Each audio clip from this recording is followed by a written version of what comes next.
الحمد لله والصلاة والسلام على رسول الله. اما بعد، السلام علیکم و رحمت الله و برکاته. سوال آمده است که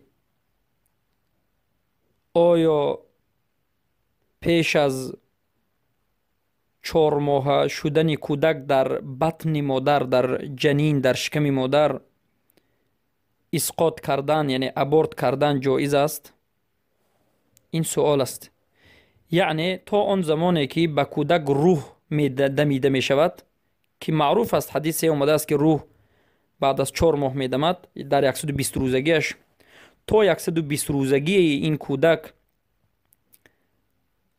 این کودکی که در شکم مادر است، انسان می تواند که ابورت بکند، یعنی حکم ابورت. بارک الله فیکم.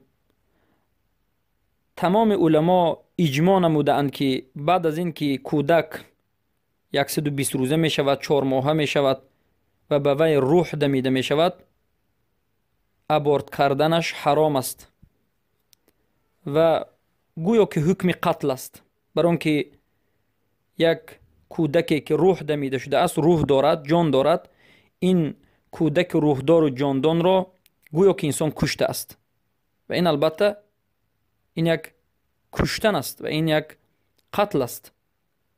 برای همین تمام علما اجماع نموده اند که تا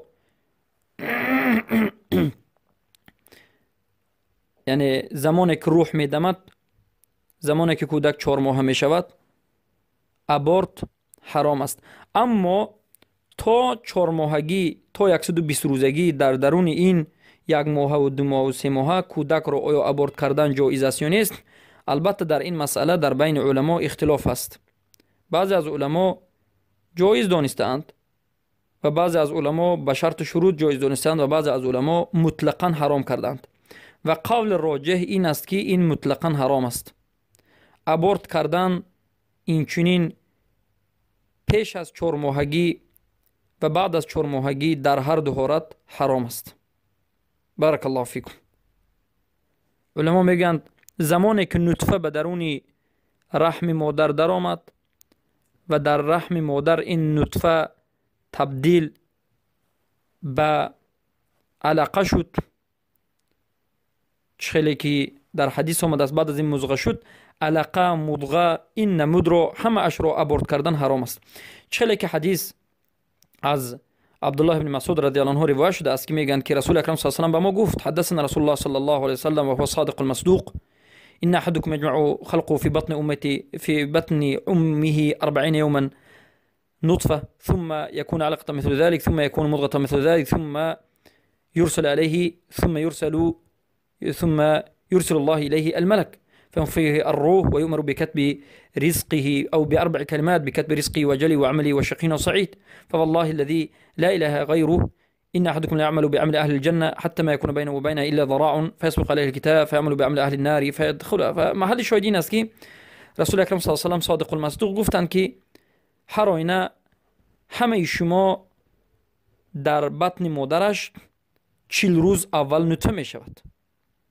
یکی از شما در حالت پیدایشش 40 روز اول نطفه، یعنی اول در بطن مادر 40 روز نطفه داخل می شود و 40 روز همین نطفه می ایستد. آب منی مرد و آب زن همراه می شود و نطفه می ایستد و بعد از این که 40 روز گذشت، 40 روز بعد تغییر می یابد، علقه می شود.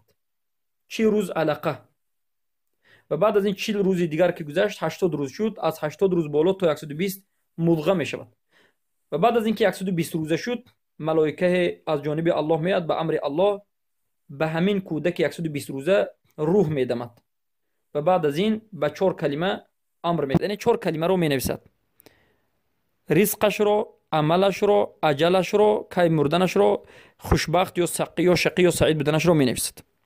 بارک الله فیکم. البته روزی از روزها این حدیث رو به شما شرح خواهیم داد، زیرا که این حدیث 4 از کتاب 40 النووی در کتاب جامع العلوم والحکم ذکر شده است. پس قول راجح این است که ابورت کردن در همه حالت حرام است، جایز نیست، مگرم در همون حالت هایی که پیش از 40 روز، پیش از 4 ماه در درون همین 120 روز агар духтурҳо бигӯянд ки ба модар ин кӯдак зарар дорад, оянда вақте ки масалан кӯдак дар шиками модар калон мешавад, 6 моҳа 7 моҳа, модар ба марг расиданаш мумкин аст, ба ягон зарари сахт расиданаш мумкин аст. минбоби маслаҳа дар ин ҳолат гирифта шавад. Гуфта агар духтур бигӯяд дар ин ҳолат пеш аз рӯҳ дамидан мумкин гирифтанаш албатта ҷоиз аст, дар ҳолате ки зарар бошад. аммо ба хотири ин ки фарзанд бисёр аст, 6 фарзанд харин ҳафтум дар кор нест, аъузу билlah, ба ин мақсад фарзандомо бисёр гуфта аборт кардан, ё ки духтар гуфта аборт кардан, ё ки мо қамбағалем гуфта аборт кардан, аъузу билlah, ҳамаи ин куфри неъмат аст. ҳамааш куфр аст ва куфри неъмат аст. ин гуноҳи бениҳоят бузург аст, гуноҳи кабир аст. пас роҷеҳ ин чи аст? Ҳаром аст. аборт кардан ҷоиз нест. Баракаллоҳу фикум.